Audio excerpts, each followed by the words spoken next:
नरेंद्र मोदी की वजह से कश्मीर जो है ये एक जिंदा जेल बन के सामने आ गया, पूरा कश्मीर। और इनफैक्ट पाकिस्तान की शारक जो है वो कश्मीर है। अब पूरी दुनिया में लोग आज़ादियाँ हासिल कर रहे हैं, हिंदुस्तान ने इस पर बज़ोर शमशीर कब्जा किया हुआ है। ये हिंदुस्तान के टुकड़े टुकड़े कर देगा कि हिंदुस्तान जो है that will be divided into pieces. आज कह रहा हूँ इसको नोट कर ले कि हिंदुस्तान इंशाअल्लाह ताला आने वाले वक्त में टुकड़े टुकड़े होकर कई रियासतों में बदल जाएगा। सुना है बहुत सस्ता है खून वहाँ का, एक बस्ती जिसे कश्मीर कहते हैं। नाजरीन, आज 5 फरवरी यौम यकजहती कश्मीर, पूरी दुनिया में कश्मीरियों से इजहार यकजहती के लिए लोग इस दिन को मना रहे हैं। और इस दिन को क्या हुआ और ये दिन कब से मनाया जा रहा है और कश्मीरियों का हक जो है, जो उनकी आज़ादी है, वो कैसे मसलूब हुई, इस तमाम वाक़े की जो है वो तहकीकात, एक तफसीली रिपोर्ट जो है वो मेरे साथ इस वक्त सीनियर कानूनदान, सीनियर सहाफ़ी शेख तारक मीन हालद वो मौजूद हैं, उनसे जानने की कोशिश करते हैं। अस्सलाम वालेकुम। वालेकुम अस्सलाम। फलक शेर, आपका शुक्रिया कि यौम यकजहती कश्मीर के मौके पर आपने मुझे कुछ कहने का मौका दिया। जब नरेंद्र मोदी ने अपनी हिंदुआना कोशिशों से और मुसलमानों के ख़िलाफ़ अपना जहर उगलने के लिए और जन्नत वादी नज़ीर जो है कश्मीर, उस पर कब्ज़ा करने के लिए अपनी फ़ौजों को पूरे कश्मीर पर काबज़ कर दिया और लोगों को घरों में पाबंद कर दिया और लोगों को मारपीट करना और उनकी जानें लेना, उनको कत्ल करना और मावराए अदालत जो है उनके साथ कार्रवाइयाँ करना शुरू की, तो उसके बाद वहाँ पर लॉकडाउन लग गया। ये पहला मौका था कि दुनिया ने लॉकडाउन का लफ्ज़ सुना। नरेंद्र मोदी की वजह से कश्मीर जो है ये एक जिंदा जेल बन के सामने आ गया, पूरा कश्मीर। और मैं समझता हूँ कि पूरी दुनिया के वो तमाम हुक्मरान, चाहे ईस्ट के हों या वेस्ट के हों, और वो पूरी दुनिया की तमाम तंजीमें, चाहे वो UN हो, चाहे वो सलामती कौंसिल हो या कोई और अदारा हो, और पूरी दुनिया की वो तमाम NGOs जो इंसानी हकूक़ के लिए काम कर रही थी, उनकी खामोशी ने कश्मीर पर नरेंद्र मोदी के कब्ज़े को और मजबूत किया और वहाँ पर लोग कत्ल होना शुरू हो गए कि 2 लाख कश्मीरी नौजवानों को न सिर्फ मावराए अदालत कत्ल किया गया है और उनका मुकदमा कोई दर्ज नहीं किया गया, और साथ गवर्नमेंट ऑफ इंडिया ने इस सिलसिले में एक उनको इस्तेहकाक दे दिया है कि आप जो मर्जी करें, इस पर ना आपके खिलाफ अदालत में कोई कार्रवाई हो सकती है और ना ही कोई मुकदमा दर्ज हो सकता है। मेरा एक और सवाल है कि ये जो कश्मीर है, मतलब ये एक अलग रियासत थी बरसगीर दौर में, कि इसके गिर्द एक तरफ भारत है, एक तरफ पाकिस्तान है, एक तरफ चाइना है, तो ये कैसे इसकी आज़ादी को मसलूब किया गया? इसका असल मुजरम कौन है?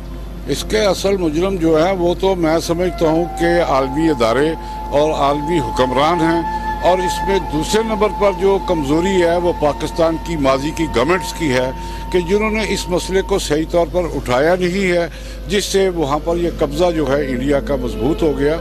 आप देखें ना जी कि कश्मीर कमेटी जो है ये हमेशा पाकिस्तान में नेशनल असम्बली के फोरम पर बनती रही है, और इसमें जो कश्मीर कमेटी का चेयरमैन माजी में बनते रहे हैं 5-5 साल के लिए और 10-10 साल के लिए, उन्होंने वो तमाम सहूलतें तो जो है वो तो ले ली, मुराद तो ले ली, लेकिन कश्मीर के लिए आवाज़ किसी ने उस तरीके से नहीं उठाई कि जिस तरीके से उठाई जाती और पूरी दुनिया में ये बात आ जाती कि कश्मीरियों के साथ जुल्म हो रहा है। लेकिन ये हमारे कानून हैं, ये हमारे रवैये हैं आलमी अदारों के, कि जो एक बतख या एक मुर्गी के मरने पर तो उसके लिए बहुत कुछ कर लेते हैं, लेकिन कश्मीर में जब नज़र डालते हैं या फ़लस्तीन में जब नज़र डालते हैं, जब रोहिंग्या में नज़र डालते हैं जहाँ पर मुसलमान बसते हैं, तो उनकी मौत जो है उसे अर्ज़ा कर दिया गया है, उनकी आज़ादियों को जो है वो ग़ुलामी में तब्दील कर दिया गया। ये हमारे अदारों ने, हमारी हुकूमतों ने,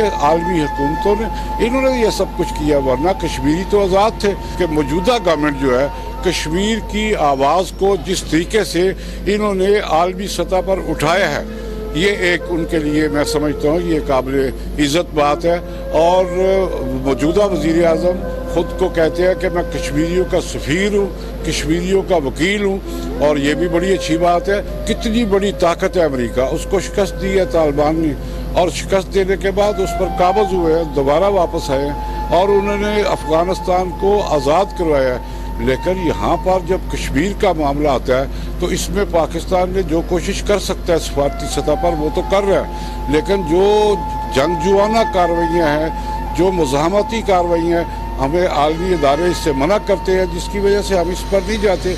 अब पूरी दुनिया में लोग आज़ादियाँ हासिल कर रहे हैं, मुल्क आज़ादियाँ हासिल कर रहे हैं। इस सिलसिले में मेरी आलमी इदारों से ये गुजारिश है कि न सिर्फ वो अपनी उन याददाश्तों पर और अपनी उन करारदादों पर अमल दरामद कराने के लिए अपनी ताकत को इस्तेमाल करे, अपने इख्तियार को इस्तेमाल करे, अपने सफारती इख्तियारात को इस्तेमाल करे और कश्मीर के मुसलमानों को आज़ादी दिलवाएं। पाकिस्तान ही क्यों कश्मीरियों के लिए, उनके हक के लिए, यानी कि और भी पूरी दुनिया में मुस्लिम ममालिक हैं, पाकिस्तान ही क्यों सरफहरिस्त है?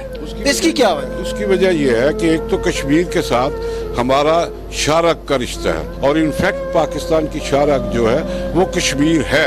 हमें कश्मीरियों से हमदर्दी है, कश्मीरी हमारे भाई हैं। और कश्मीर में जब आप देखते हैं ना कि पाकिस्तान जिंदाबाद का नारा लगता है और ये नारा लगता है कि पाकिस्तान हमारा है, तो इस वक्त हर पाकिस्तानी के दिल में आवाज़ उठती है कि कश्मीर हमारा है।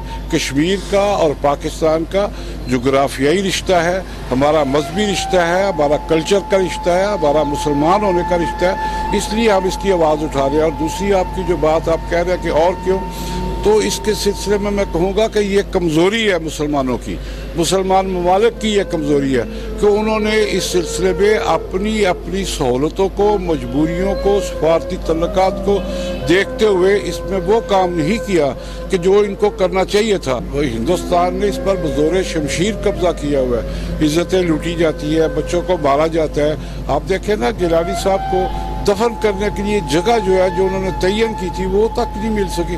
इससे बड़ी नाइंसाफ़ी और इससे बड़ा जुल्म किया है, इससे बड़ी गुलामी किया है। इस गुलामी को तोड़ना होगा और अब वक्त आ गया, मैं ये समझता हूँ कि वक्त आ गया कि कश्मीर के मुसलमान उठ खड़े हुए हैं। और हिंदुस्तान के तकरीबन हमारे पास 30 करोड़ जो मुसलमान हिंदुस्तान में बसते हैं, उनको सोचना चाहिए, वो उनके नज़दीक है, वो उन कश्मीरियों से रब्ता करें। आप सिखों को देख लें कि सिख जो है खालिस्तान बनाने के लिए पूरी दुनिया में रेफरेंडम करा रहे हैं, और इस रेफरेंडम के नतीजे में वो पूरी दुनिया इस चीज़ को मान रही है कि खालिस्तान बनना चाहिए। और मैं ये भी समझता हूँ कि कश्मीर पर हिंदुस्तान का जो कब्ज़ा है बज़ोर शमशीर, ये हिंदुस्तान के टुकड़े टुकड़े कर देगा। नागालैंड, मणिपुर और वो तमिलनाडु और तमाम रियासतों में आज़ादी की तहरीकें चल रही हैं। आने वाला वक्त बताएगा कि हिंदुस्तान जो है that will be divided into pieces, into independent states. और ये सब कुछ किस वजह से होगा? इसकी वजह यह है कि नरेंद्र मोदी ने जो जुल्म किया है हिंदुस्तान में, और जो उनकी अक़लियतों पर जुल्म कर रहा है, जो वहाँ पर ईसाइयों के साथ, बुद्धों के साथ और शूद्रों के साथ और मुसलमानों के साथ कर रहा है, ये एक नफरत का एक बीज बो रहा है, जो अब जवान फसल बन चुकी है। और आने वाली कल में ये फसल जो है जब ये काटी जाएगी तो हिंदुस्तान जो कट के टुकड़ों में तकसीम हो जाएगा। आज कह रहा हूँ, इसको नोट कर ले कि हिंदुस्तान इंशाअल्लाह ताला आने वाले वक्त में टुकड़े टुकड़े होकर कई रियासतों में बदल जाएगा। ये सब जो है नरेंद्र मोदी और उनके जुल्म की वजह से होगा। आप देखें ना कि वो उनका चीफ ऑफ आर्मी स्टाफ किस तरह जलकर मर गया है और अपने बाल बच्चों के समेत मर गया है। ये एक सजा है उनको, ये एक पैगाम है रब्बी कि देखो जुल्म मत करो, लेकिन ये जुल्म कर रहे हैं, जिसकी वजह से ये है। और आज मैं पूरे पाकिस्तान के लोगों से, अपने बहन भाइयों से गुजारिश करता हूँ कि यौम यकजहती कश्मीर को पूरे जोश व खरोश से, पूरे अज़म से, इस तरीके से मनाएं कि कश्मीर की हमारी आवाज़ जो है पूरी दुनिया के ऐवानों तक पहुँचे और कश्मीर आज़ाद होगा इंशाअल्लाह ताला।